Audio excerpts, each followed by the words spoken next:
Hey guys, it's Bren from Kindred Acres. I just wanted to do a quick video on a bean that I absolutely love to grow, and that's the Chinese long bean. And isn't that incredible? Look at that. And they grow in little clusters of two beans per cluster. And look how long these beans are. Like, if I cut this up into sections, this would easily equal a handful of your traditional green bean. Yet the plant, just because the length of them, doesn't mean that it's not going to produce as many. It'll produce as many of these long beans as it would the short beans when you do regular green beans. So you're easily getting 2 to 3 times as much food per plant, and they're extremely productive. They don't really get bothered much by the beetles and other pests that typically bother your beans, and they're certainly pretty disease resistant. Every now and then you'll find these woolly caterpillars on there. They do like them, and the ants will climb on, but not because of aphids. I mean, the ants aren't like all over it, and I've never seen aphids on it. You will get some ants every now and then, but it's no problem. You just kind of give it a little flick and they fall right off. I don't know what part of the plant the ants are attracted to, and it's not like like I said, it's not like covered in ants or anything like that. You just find an ant here or there.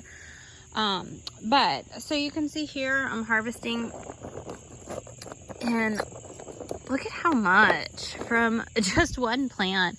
And these guys are a little bit past eating prime. You could eat them like this, but I figured since I've already let them go this long, I'm just gonna let them go a few more days and save these for seed. Probably like another week or two, I'll take these off and cut them open, peel them open, and then let them dry up and save those for seed. But so I actually put some more in to fill up. We had other plants in between these, and they're done and they were pulled up, so I put some more in, so hopefully this whole back trellis is going to be filled with them. I didn't even get to this plant yet. All you saw here was from one plant. It's that productive. So you can see here, look, there's even tons more babies. Like everywhere you look, this will turn into some. See?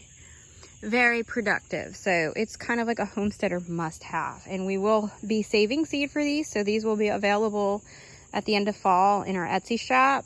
Actually, I have some already saved inside that's almost completely dry, that as soon as we are finished drying those out, those will be available. But from between now and through winter, we'll be putting some up available on our Etsy shop. But they're delicious. You just cut them up. You can use them and like the way you would use any other green bean, but I actually think they're more mild in flavor, and so I think they go with a lot more dishes, and they dehydrate fabulously. So I like to cut them up into bite-sized chunks, salt them and dehydrate them, and then you can put them in jars and they'll store all winter long as a nice crunchy snack.